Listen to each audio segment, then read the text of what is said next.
Bismillahirrahmanirrahim.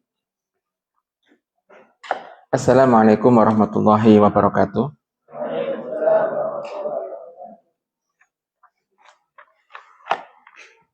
Alhamdulillahirabbil alamin alladzi nahmaduhu wa nasta'inuhu wa nastaghfiruh wa na'udzu billahi min shururi anfusina wa min sayyiati a'malina may yahdihillahu fala mudhillalah wa may yudlil fala hadiyalah. Asyhadu an la ilaha illallah wa asyhadu anna Muhammadan abduhu wa rasuluh. Allahumma shalli ala Muhammad wa ala ali Muhammad. Ila hadratin Nabil Mustafa Muhammadin sallallahu alaihi wasallam bisirul Fatihah. A'udzu billahi minasyaitonir rajim. Bismillahirrahmanirrahim.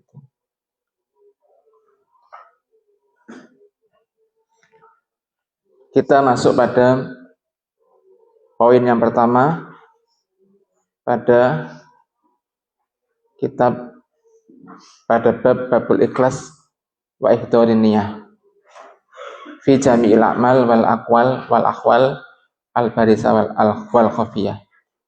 Kitab Riyadhus Shalihin. Sudah dibuka semua ya?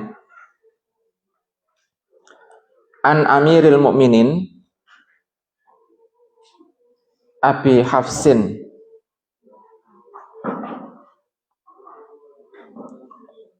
Umar ibn al-Khattab ibni Nufail bin Abdul Uzzi ibni Riyah ibni Abdullah ibni Qurti ibni Razakhi ibni Adi ibni Ka'ab ibni Lu'ay ibni Ghalib al-Furasi al-Adawi radhiyallahu anhu qala.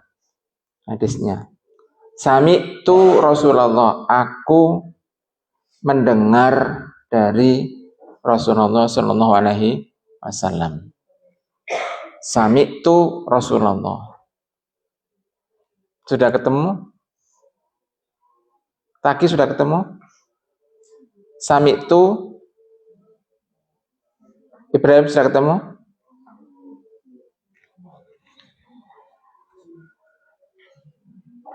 Nih, mana? Sami'tu. Ini. Ya. Sami'tu Rasulullah SAW. Sami'tu, aku mendengar.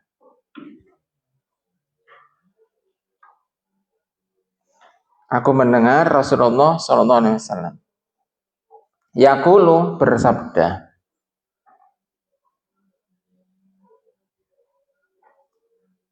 Innamal a'malu binniyat. Innamal a'malu binniyat. Sesungguhnya amal binniyat. Sesungguhnya amal-amal itu binniyat apa? Disertai niat. Sesungguhnya amal-amal itu innamal a'malu binniyah.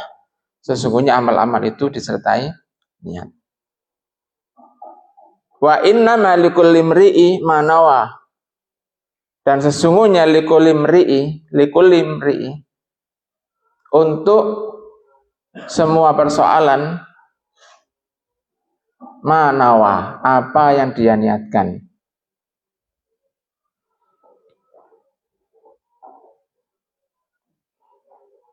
Faman kana hijratuhu ilallah wa rasulih.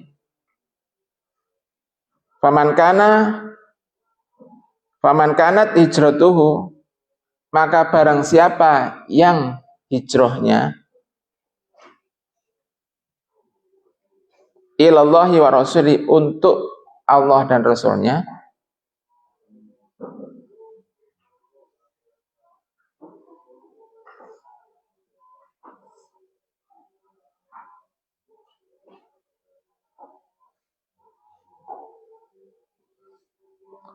fa hijratuhu ilallahi wa rasulih, maka hijrahnya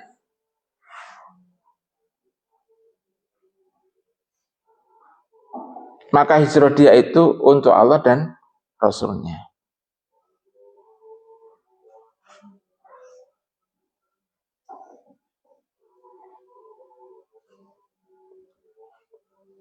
Faman kanat hijratu lid dunya yusibuha, dan barang siapa yang hijrahnya lid dunya, untuk dunianya, yusibuha, untuk dunia, yusibuha, yang akan dia dapat, au imro'atin, atau perempuan yang akan dia nikahi, fahijratuhu ila ma hajara ilaihi, maka hijrahnya itu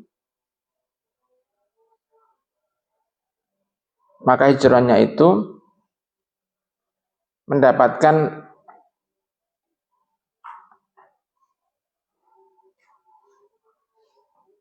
ma hajara ilaihi. Untuk apa dia berhijrah? Mendapatkan dari maksud dia berhijrah.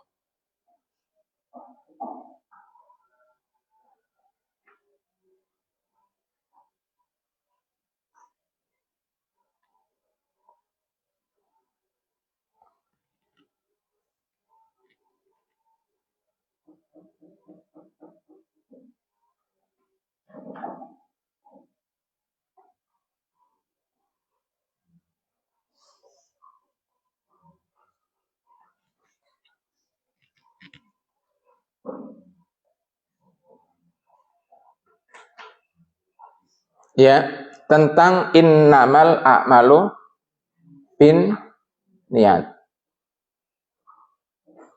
Kata innama itu, ya, kata innama itu tujuannya adalah untuk membatasi. Tujuannya untuk membatasi. Innama itu tujuannya adalah hanya. Bermakna hanya, membatasi. A'malu banyak. Dari kata amal berarti jamaknya. Jadi setiap perbuatan itu hanya bisa dicapai tujuannya dengan niat. Bisa dipahami ya? Saya berdiri biar nggak capek. Ya. Jadi seluruh perbuatan itu baru bisa dicapai tujuannya kalau ada dengan niat. Hal yang sepele misalnya, kalau kamu ingin, ya, masak nasi goreng, itu dalam hatimu pasti kamu sebelum masak nasi goreng, kamu sudah mempunyai tujuan, betul apa tidak? Enggak tiba-tiba kayak anak kecil itu, ya, seluruh bumbu diulek. Kayak apa nak? Enggak tahu. Jadi enggak dia itu masakan? Jadi enggak jadi. Tapi ketika ibumu itu kemudian mengumpulkan bumbu-bumbu, kamu bertanya, Umi mau masak apa? Nasi goreng.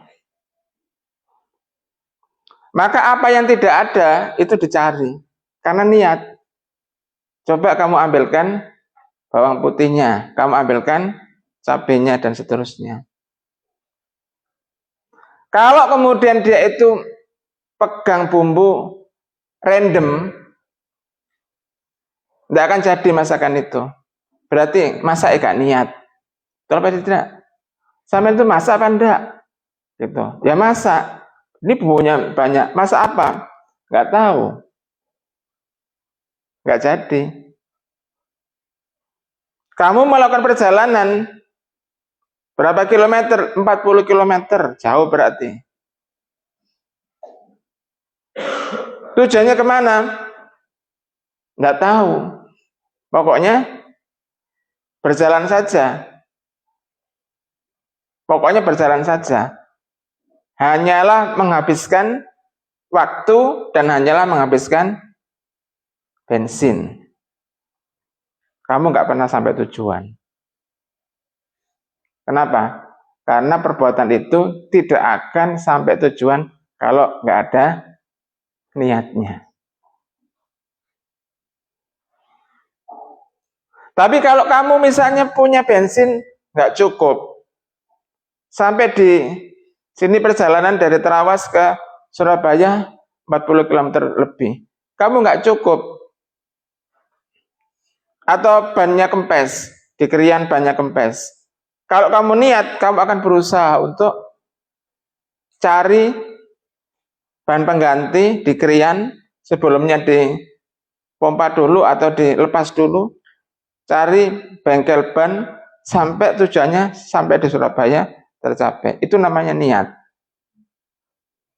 Tapi kalau kemudian kamu nggak niat, sampai di Krian bane bocor, wes nggak usah ke Surabaya, nanti balik ay. Ada ndak orang seperti ini? Ada ndak fakta seperti ini? Ada ndak? Ada. Banyak fakta seperti ini. Ketika kalau kamu lihat pada hari Ahad atau hari Sabtu sore, banyak sekali rombongan dari Surabaya, dari luar kota masuk ke Trawas, gelembung begini. Gelembung, tahu gelembung enggak? Enggak jelas arahnya. Dia hanya mencari apa? Dia hanya mencari tempat ngopi yang sepi. Datang ke sini sudah penuh, datang lagi ke sini sudah penuh, datang lagi ke sini, nyari sampai dapat itu. Dia nggak punya tujuan. Dia hanya ingin menghabiskan waktu minggu itu untuk pergi dari rumah, untuk menghindari sesuatu yang ada di rumah. Daripada di rumah disuruh-suruh, lebih baik keluar bersama dengan teman-temannya, naik motor, menghabiskan waktu. Maka hari Ahad itu telah hilang bagi dia. Tidak ada manfaatnya. Paham? Demikian pula kalian datang, dikirim dari rumah ke pondok. Kalau nggak ada niatnya, niatnya apa? Nggak ada niatnya, pasti gagal. Tapi kalau kemudian kamu ada niatnya, apa berat? Iya, memang berat. Kemudian diperbaiki. Kayak tadi naik mobil, tadi segera mencari bengkel. Setiap orang yang jatuh bangun, itu menunjukkan kekuatan niat. Sehingga amal-amal itu akan berhasil kalau diniati. Kalau kemudian amal itu ya dalam keadaan sulit, kalau diniati, dia akan berusaha untuk bangkit lagi. Nanti akan berhasil. Cuma waktu saja yang berbeda. Ada yang cepat, ada yang lambat, ada yang agak lama, ada yang sangat lama. Tapi semuanya itu akan meraih keberhasilan. Paham? Maka kalau kamu pengen berhasil, maka setiap segala sesuatu itu diniati. Sedangkan niat ya yang mendapatkan pahala kalau ini diniati untuk ibadah. Bisa difahami ya?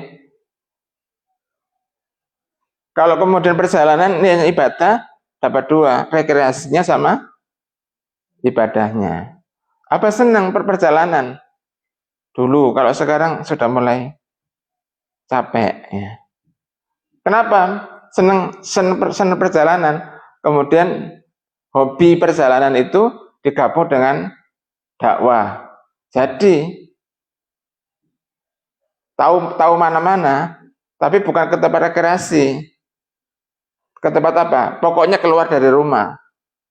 Tahu, oh itu pantai, oh itu gunung, oh itu rumah, oh itu sungai, oh itu sawah yang luas, dan seterusnya.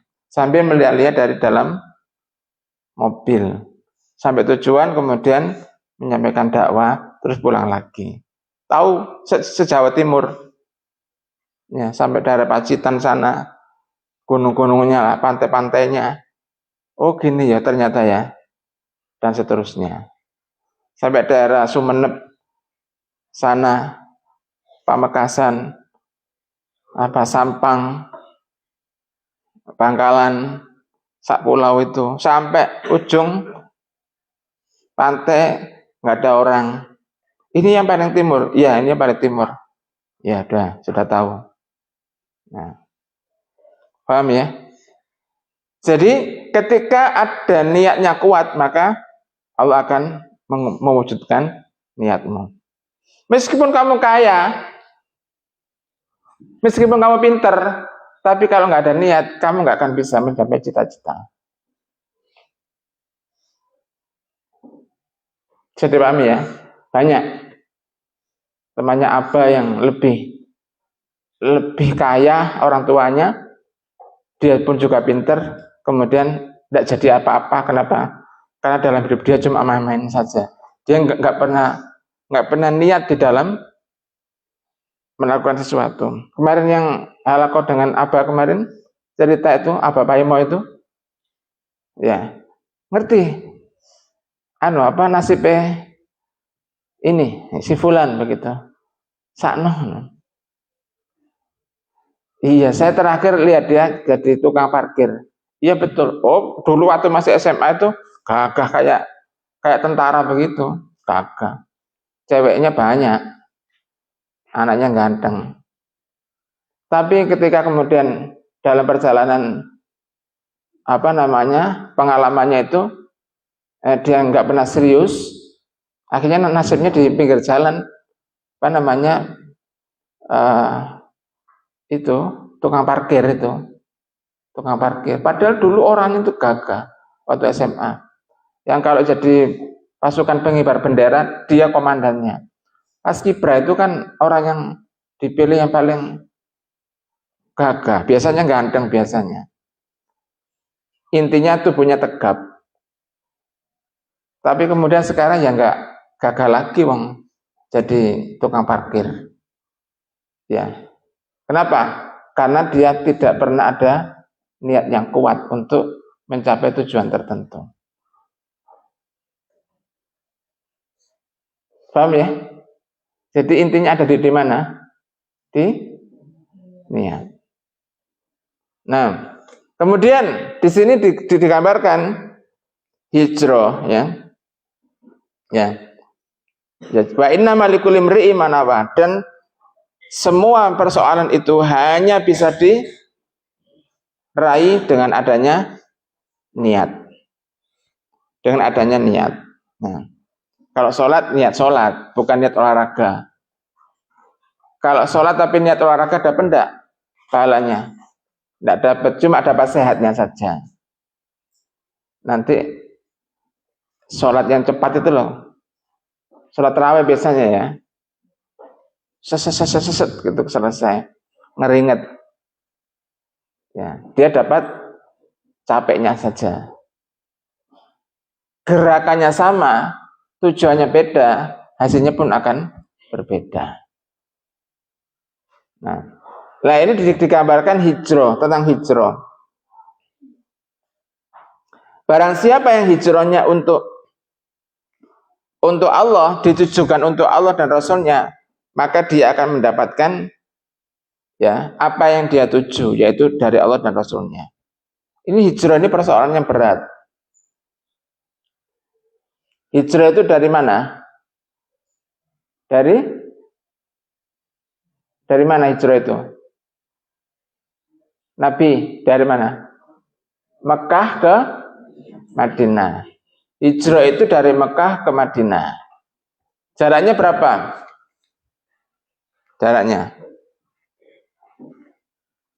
Jaraknya perjalanan naik bis itu 5 jam.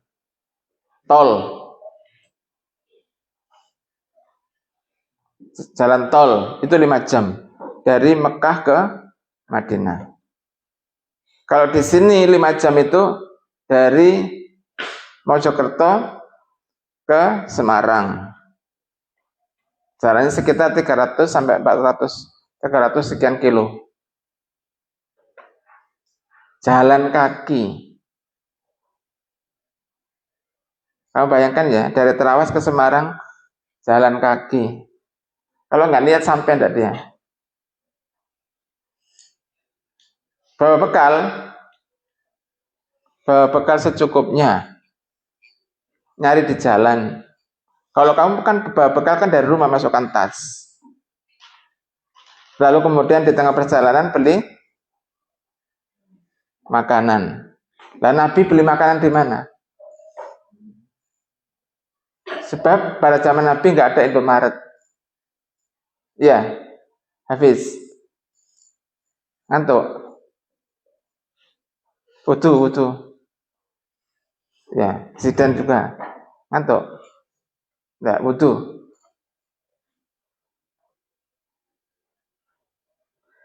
Jarak yang jauh antara Mekah ke Madinah itu bisa ditempuh. Itu menjadi peristiwa yang monumental. Yang menjadikan dua sahabat disebut Ansor, disebut Muhajirin. Itu peristiwa hijrah. Nggak bisa dibayangkan. Punya rumah ditinggal, punya pekerjaan ditinggal, punya ternak ditinggal. Nggak bisa dibawa. Kayak orang Bambung begitu loh. Kamu bisa bayangkan, seperti Abah punya rumah seperti gini, ada sound system, ada kendaraan dan sebagainya. Saya tinggal dan kemudian tidak tahu di sana nanti dapat kehidupan kayak apa. Tujuannya cuma ingin mempertahankan iman bersama Nabi. Itu peristiwa yang sangat berat hijrah itu. Terus lagi, ya, dia dibenci oleh saudara-saudaranya yang sebenarnya dia nggak ada masalah. Nggak pernah punya masalah dengan keluarganya. Tapi karena dia itu masuk Islam, kemudian keluarganya yang lainnya masih kafir, akhirnya mereka membenci karena keislaman dari sahabat tadi. Sehingga dia ada yang menjadi sebatang kara, nggak punya, seperti nggak punya keluarga nggak ada, harta nggak ada, rumah nggak ada, kemudian meninggalkan semuanya untuk pergi ke Madinah. Maka ya, yang datang ke Madinah tidak ada yang munafik. Tidak ada yang munafik. Karena sahabat Nabi yang dari Mekah ke Madinah itu tidak ada yang munafik. Yang munafik itu orang Madinah.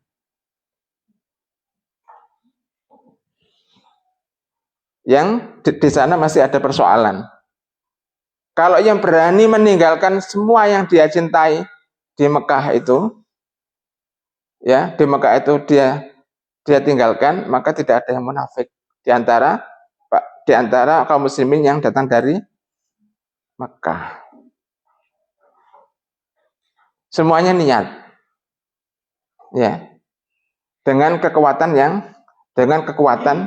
niat. Jadi karena niat itu punya kekuatan. Ada power. The power of niat. Ya. Kemudian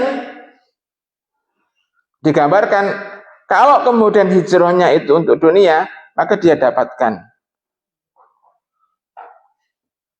Dia dapatkan dunianya. Ubed, serius.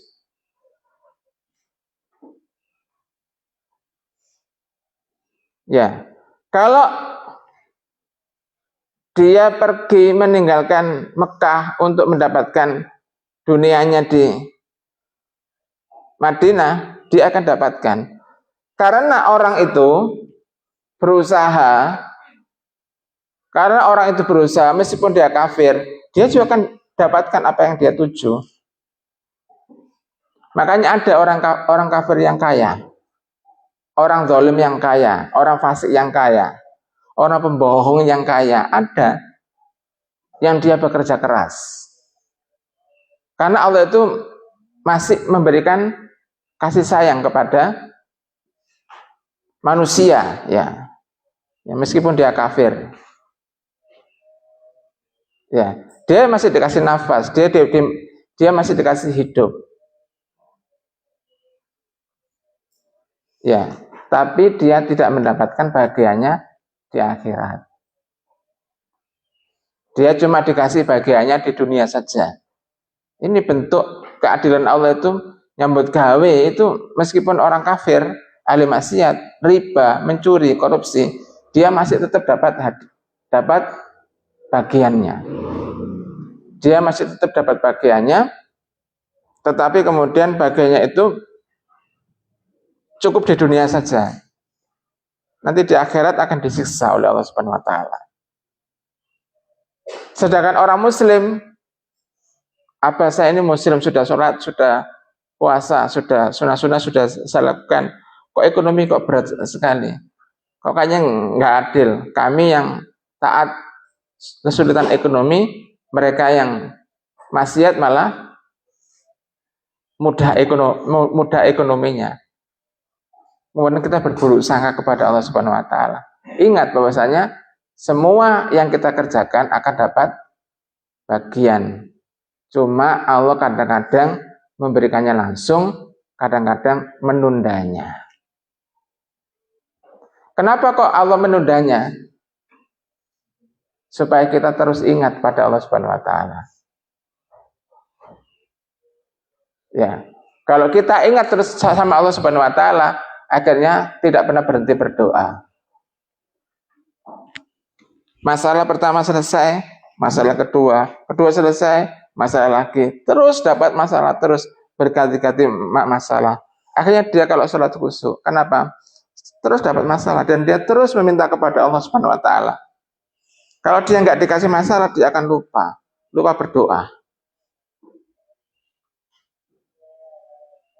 Ya, lah orang kafir itu nggak pakai berdoa, gampang itu dapat rezekinya, karena dia nggak perlu berdoa. Itu nanti namanya istidraj, kenikmatan yang menipu. Ya, seolah-olah kenikmatan, padahal itu adalah hukuman. Dan ini adalah hukuman yang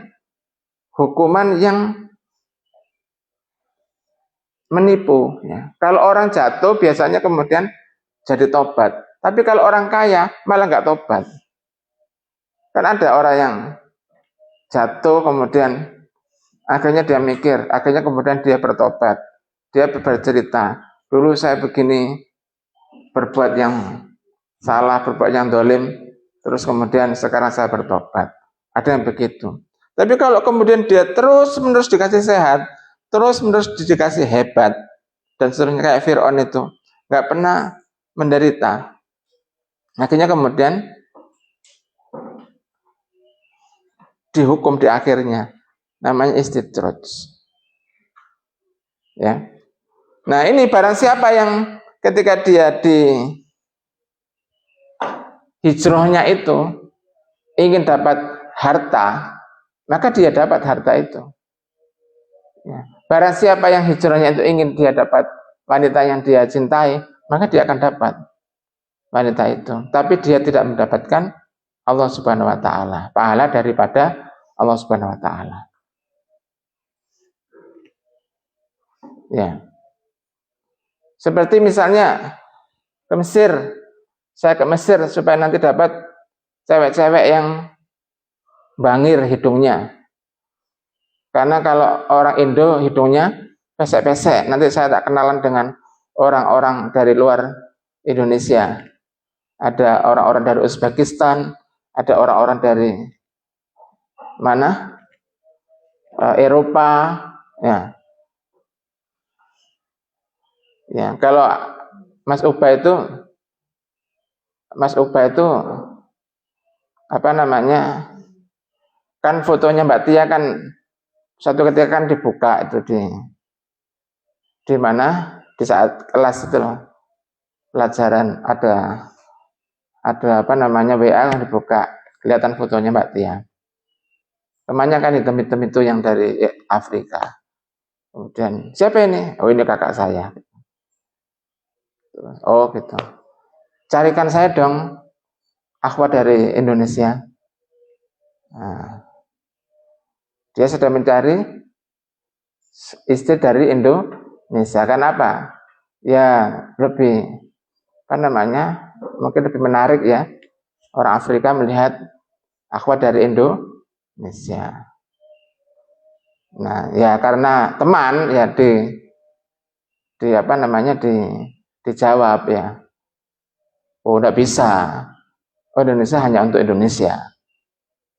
Apa maksudnya? Dia tertawa dia. Artinya kalau kemudian kalian melanjutkan belajar sampai di tempat yang jauh, ya maka tujuannya harus jelas. Tujuannya harus jelas, yaitu untuk apa? Belajar saja. Dan belajar itu tujuannya untuk apa? Untuk menjalankan kewajiban dari Allah saja. Kalau kita sudah menjalankan kewajiban dari Allah, maka Allah nggak akan lupa dengan kita. Pasti kehidupan kita dijamin.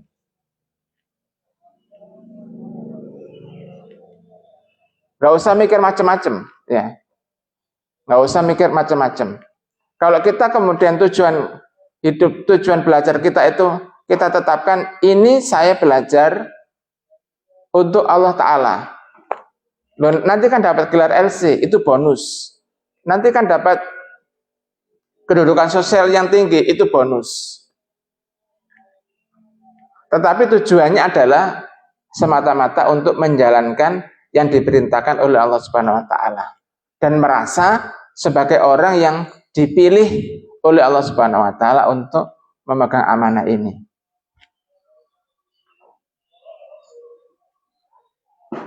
Karena ketika dipilih oleh Allah untuk memegang amanah, pasti dia adalah orang yang terhormat. Pasti itu. Allah hanya memilih orang yang terhormat. Nabi Muhammad itu orang yang terhormat. Dari mulai kakek-kakeknya itu orang-orang yang dihormati sebelumnya. Para ulama juga orang yang terhormat. Dan orang tua kalian adalah orang-orang terhormat. Para pengemban dakwah. Apa orang tua saya begini-begini secara ekonomi? Semua orang punya masalah. Masalah ekonomi, masalah pekerjaan dan sebagainya. Semua orang punya masalah. Ada yang dia sehat, diuji ekonominya. Ada yang ekonominya baik, diuji kesehatannya. Ada ekonomi sama kesehatannya baik, diuji oleh yang lainnya. Terus begitu. Namanya manusia terus mesti dapat ujian. Kalau kemudian ingin lepas dari ujian, jangan di dunia. Di akhirat itu lepas dari ujian.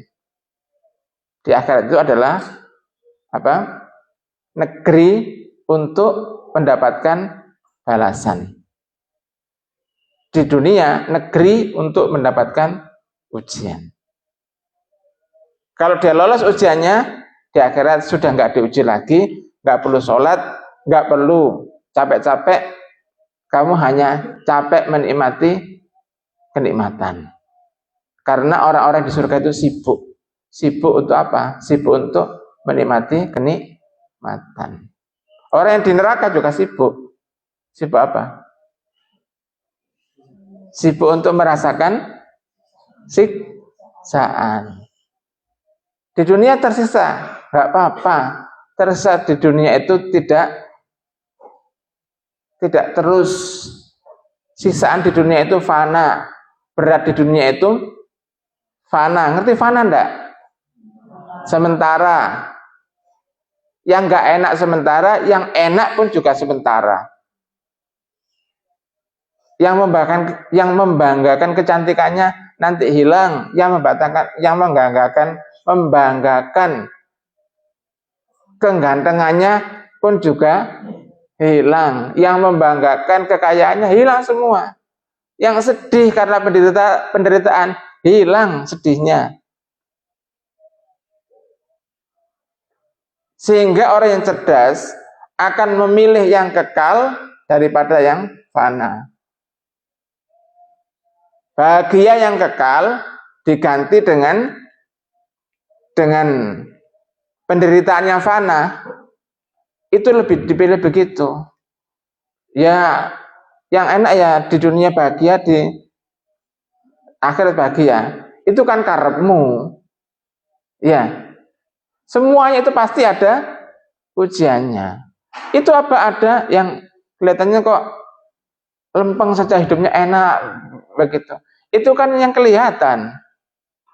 Jadi yang kelihatan. Sementara sebenarnya dia itu mempunyai masalah, tapi masalah itu tidak ditampakkan. Ada orang yang mobilnya ada, rumahnya ada, istrinya, suaminya kelihatan harmonis. Ternyata dia diuji apa? Nggak punya anak. Ada seperti begitu. Dia merasa bahagia itu adalah punya anak, bukan punya harta yang di rumah itu. Sementara yang lainnya diuji anak banyak, hartanya nggak ada, wanek nercel. Setiap tahun itu punya anak satu, ya, satu sampai anaknya 12, ya. Tapi ekonominya harus banting tulang pokoknya, ya. Yang tadi yang nggak punya anak melihat kebahagiaan itu ya anak banyak. Yang anak banyak melihat kebahagiaan itu adalah rumah yang megah dan seterusnya. Masing-masing itu diuji dengan ujiannya sendiri. Apakah kamu pikir Abah tidak diuji? Abah orang yang nggak pikir apa-apa. Kalau pikiran saya tak sampai ke kamu, pecah kepalamu. Paham? Kamu punya ujian sendiri, Abah juga punya ujian sendiri. Semakin orang itu semakin dewasa, semakin berumur, itu ujiannya juga semakin besar. Sesuai dengan kapasitas masing-masing. Apa kapasitas itu? Apa porsi kemampuan? Sesuai dengan kemampuan masing-masing. Makanya kalau kamu ingin berhasil, sesungguhnya kamu harus minta diuji dulu. Kalau kamu menganggap kamu ingin yang nyaman, zona nyaman, maka kamu akan dapat kenyamanan sekarang. Tapi nanti di saat kamu dibutuhkan oleh istrimu, oleh anakmu, kamu nggak nyaman. Kenapa? Kenyamanannya sudah kamu ambil lebih awal. Ya. Jadi di saat muda, senengane dolin, senengane gak sinau, senengane pokoknya ngeluyur saja seneng. Tapi nanti setelah kamu sudah punya keluarga, ketika kamu sudah punya keluarga, kamu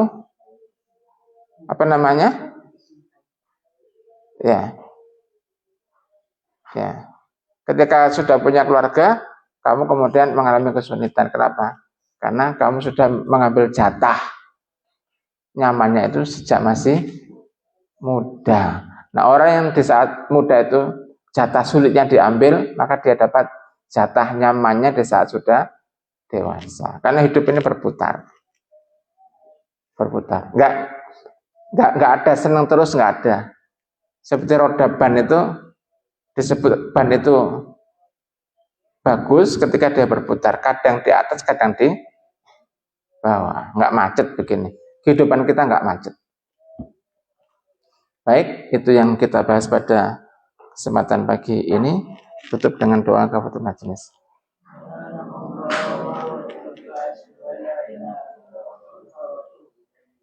Assalamualaikum warahmatullahi wabarakatuh.